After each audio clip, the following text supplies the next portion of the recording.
an addiction. All right, viewers. Welcome back to Maria and Joe Live TV, and we still have Mr. Kevin Tyree. Pleasure. All right. And of course, our handsome guy right here, Joseph Escoda. Yeah, he's Peace. see, that's a handsome guy right there. That's true. That's a handsome guy. Intelligent crowd right here. And also, yeah, we have full house today. And also we have Mr. Ron Paleri from California.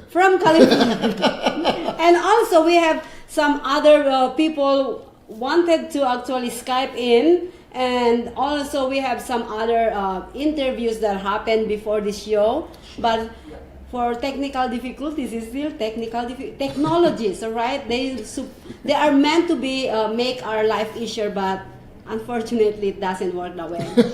You know, talk about addictions. I think one of Maria's addictions is trying to get all the technical stuff working perfect each and every time. And I see her pull her hair out and waking up and one eye closed and one open until the work gets done.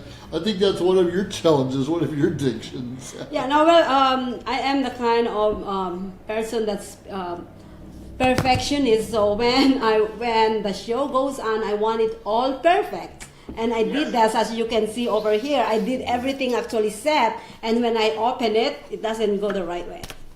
And also, by the way, I just want to inform our viewers behind us is actually the Las Vegas view, the Las Vegas Boulevard view. That's true. We're moving from time to time. We're going to have different backgrounds. So stay tuned. It'll be more exciting as time goes on. Okay. Look at that behind you. That is a lovely view. I am feeling that right there. All right, so hopefully I can go get some drinks from the pretty lady in the cute outfit, right? That the corporation said she had to wear. You know. That's true. Right. You know, I feel for her, but my eyes are like, thank you. All right, I'm just saying. Right.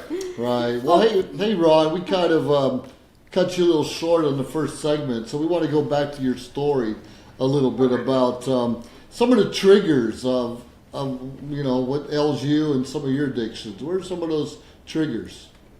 Well, being around, sorry, getting a little feedback on my end, but my triggers are typically being in an environment where people are using substances. Drinking in a bar or things in that area. If I stay in that environment too long, it triggers me to want to do the same thing. Even though I've been away from those substances for a very long time, 22 years actually, I'm so vulnerable to falling prey to my triggers and my disease to want to participate in using substances like that. And also, it's not necessarily just drugs. It can also be something like shopping, or sex, or hoping everything is perfect, if I could say so. But what I find also another trigger is if I'm feeling deep emotions and they're painful and I don't want to feel, that's going to trigger me to want to escape. Because at that time, there seems to be something missing. And I think I can fill that something with substances or external, stimuli. If I could, that encompasses a lot of what people get addicted to. Right. I think it's, as you're talking about, even though you've been, drug free or at least addicted from some of those illicit drugs for 20 plus years, it's still a challenge every day.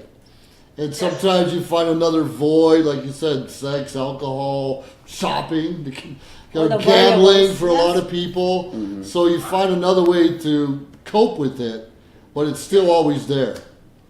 Yes. But it gets easier, but it never goes away. That's part of what I believe is why addiction is a disease, because I find it for myself to be incurable. It'll always be there on some level. That's right. It can be fatal for some. True. And it's progressive. It starts in a pattern of behavior that doesn't begin compulsive or impulsive, but it turns out that way. So it's progressive, and I truly believe my experience would be that if I were to go back to substances or fall prey to compulsive behavior and impulses, that I would return to where I left off or worse. Right. In other words, I don't get 20 years in the bank before things go bad again. Mm-hmm. Well, you mentioned, Right away. yeah, Ron, you mentioned to me the other day that you are in recovery, right? So what are the steps and what are the process you're doing to actually avoid to go back to the addiction that you used to do? I have various support networks. I go to 12-step fellowships, one in particular, but it's appropriate that I not mention the name because I don't want to be a representative of that program in case somebody sees me out on the street sometime or I'm in curve. But I have Right. support through 12-step recovery. Okay. I've got a wonderful family who supported me all along, who have been supporting me. I'm very lucky in that it truly helped me to accomplish what I've been able to accomplish while I've been in recovery. There are a lot of people that don't make it into recovery or leave recovery and never come back. And I've been fortunate that that has not been my experience. Mm. Well, that's good. That's good that you actually doing the extra step or the proper step to recovery. And I would like to say, I would like to actually tell to all of our viewers down out there that if you are actually struggling of how to get out from those bad addiction, Yes. if you are in a good addiction, it's okay. But if you're in a bad addiction, there are a lot of support program around our nation that actually can support you. Go because I believe that when you are trying a bad addiction, there's part of your brain that's saying that you shouldn't be doing it.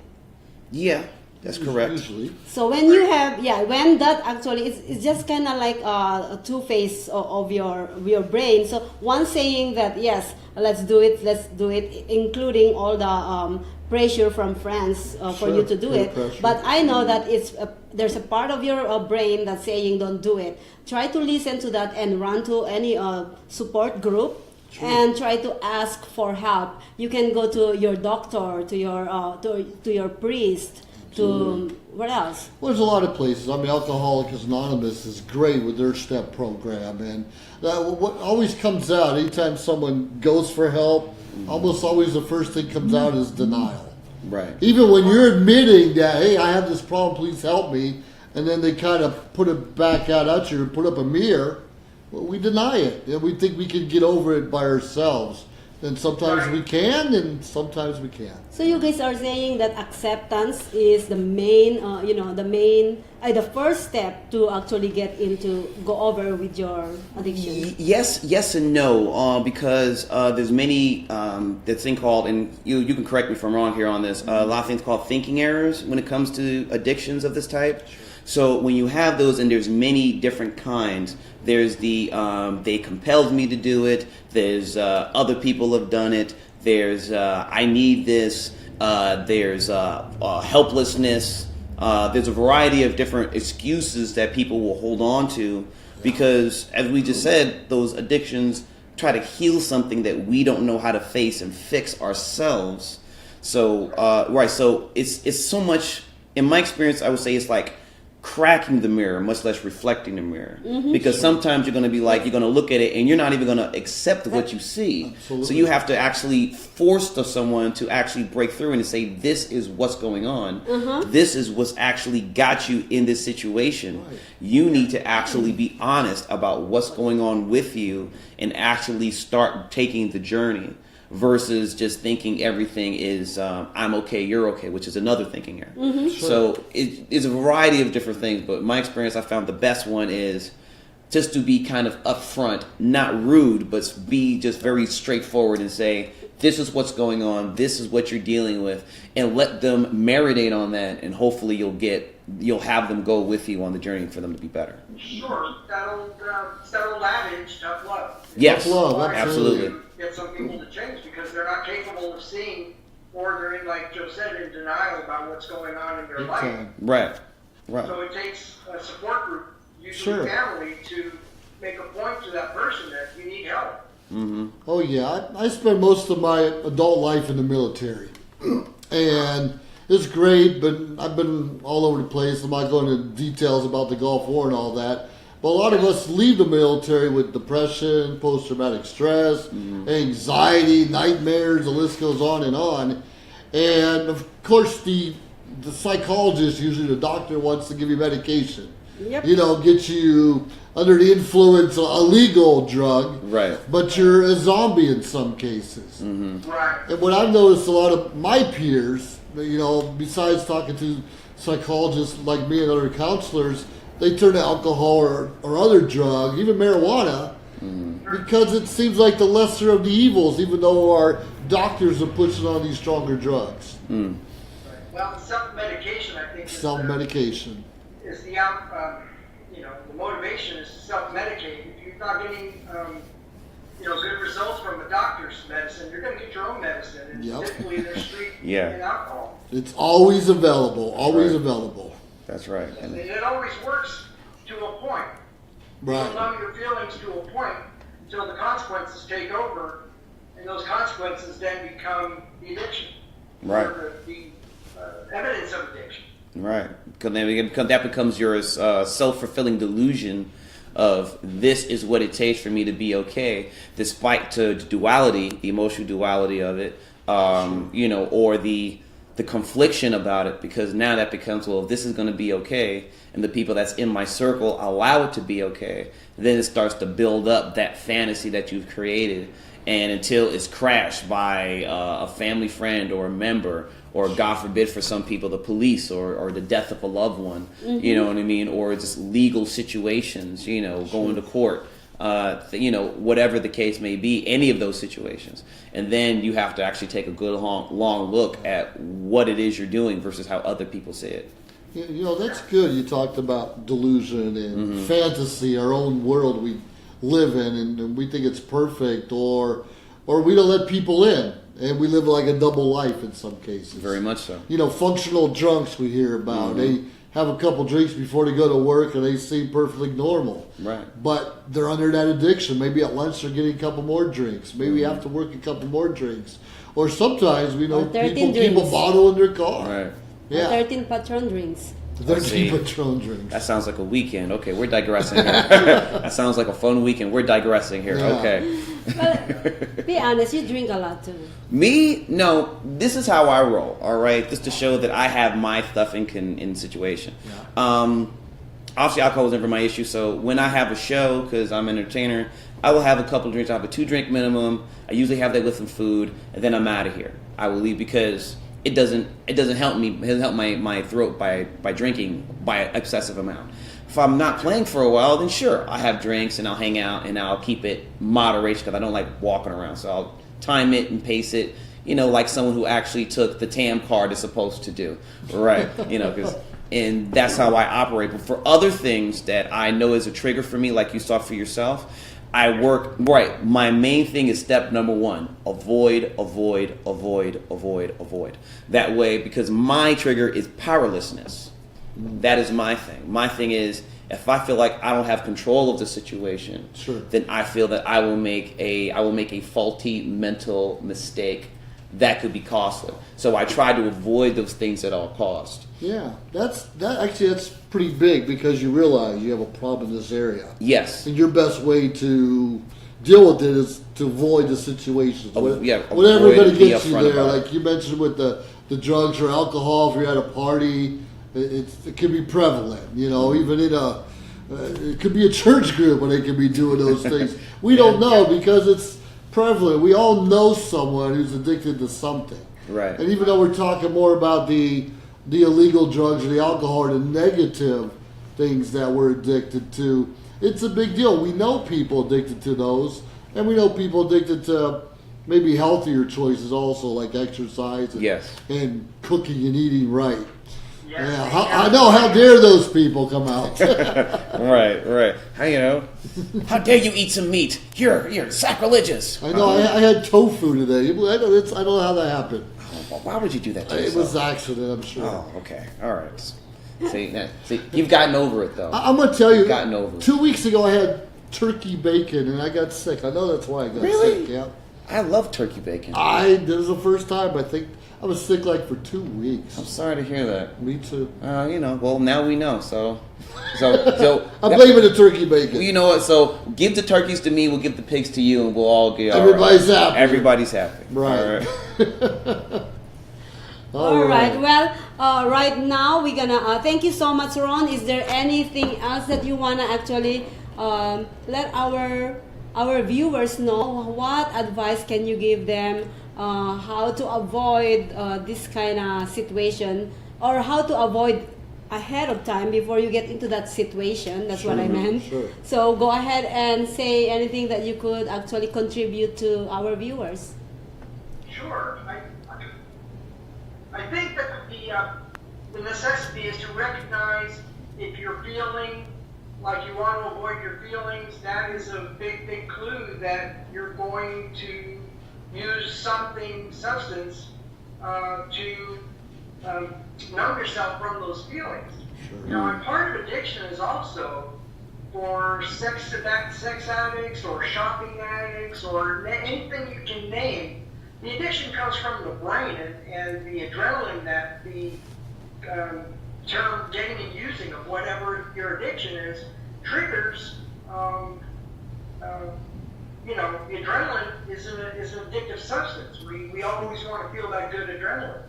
Sure. So that's a trap too.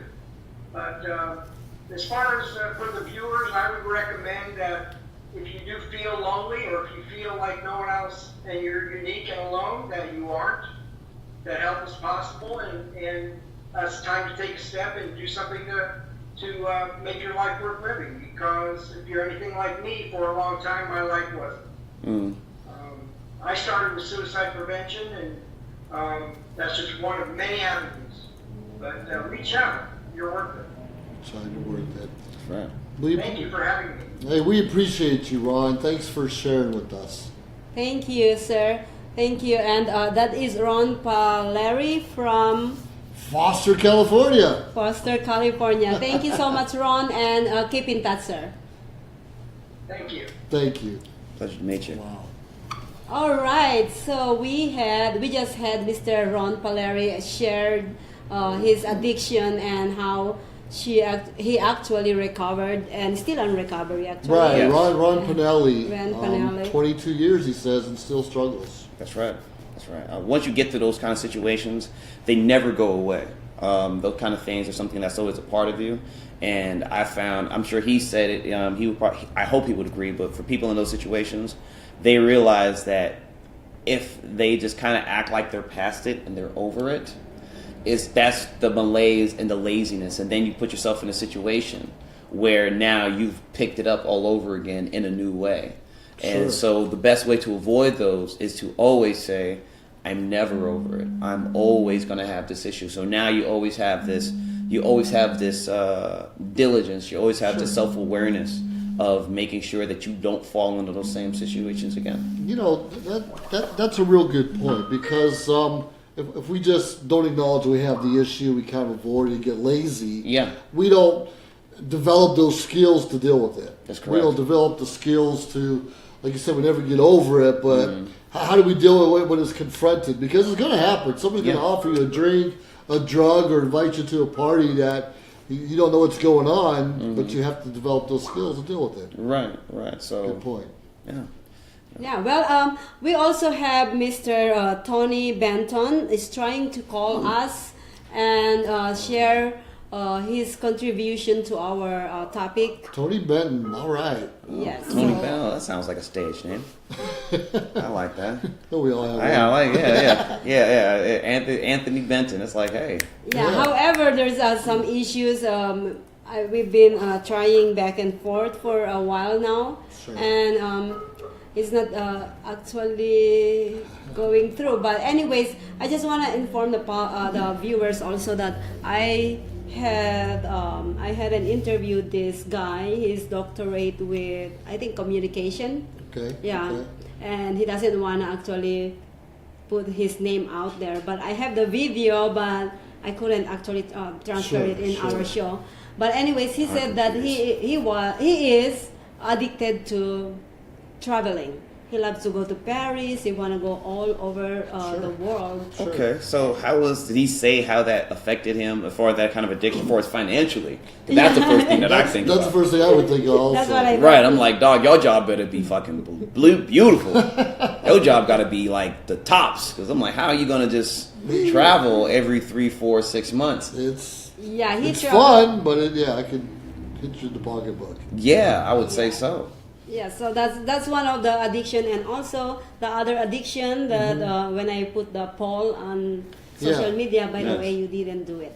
Okay. Sorry. But anyways, they said shopping. Mm. I used to love shopping.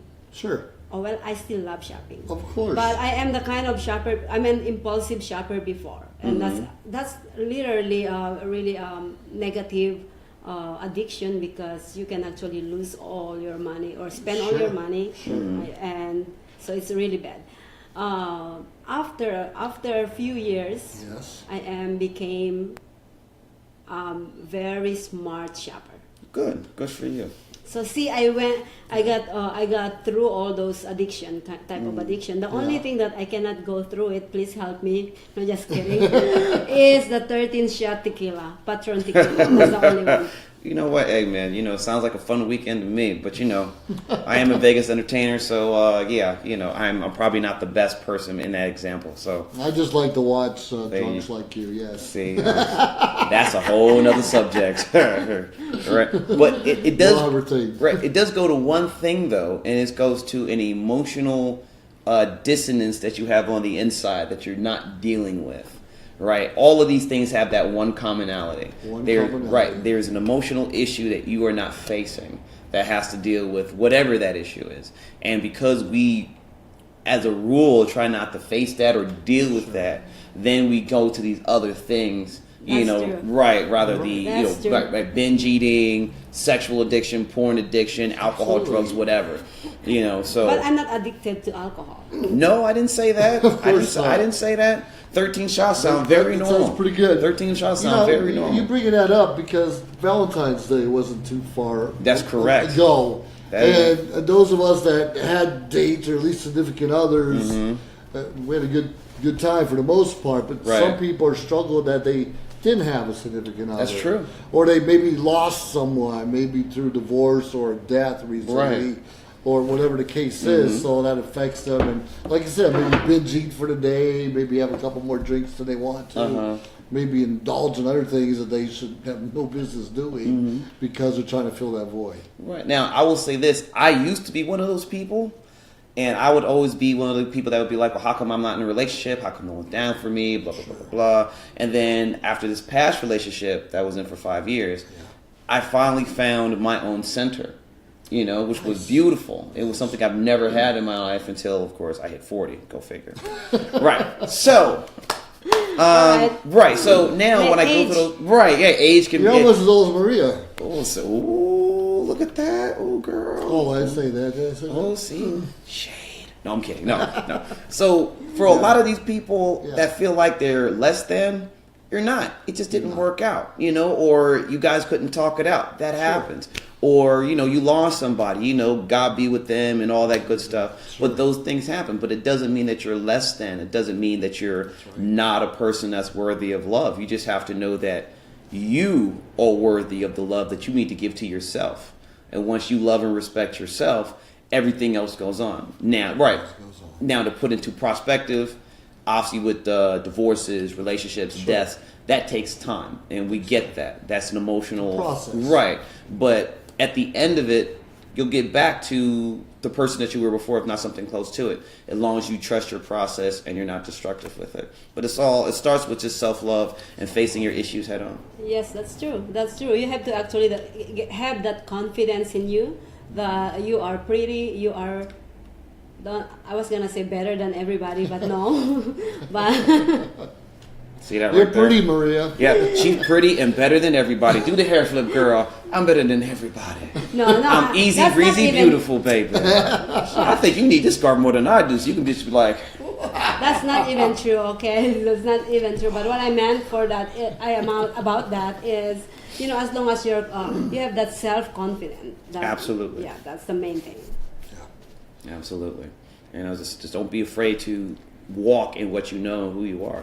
And some people go through that in different ways. I mean, we've all have, obviously. Sure. Yeah, you know, I so- love the thing that you just said. It's actually part of our inspirational quote earlier. So I just want to say this. I've been actually studying this and writing what I think on the past few days. So I have to actually mention it.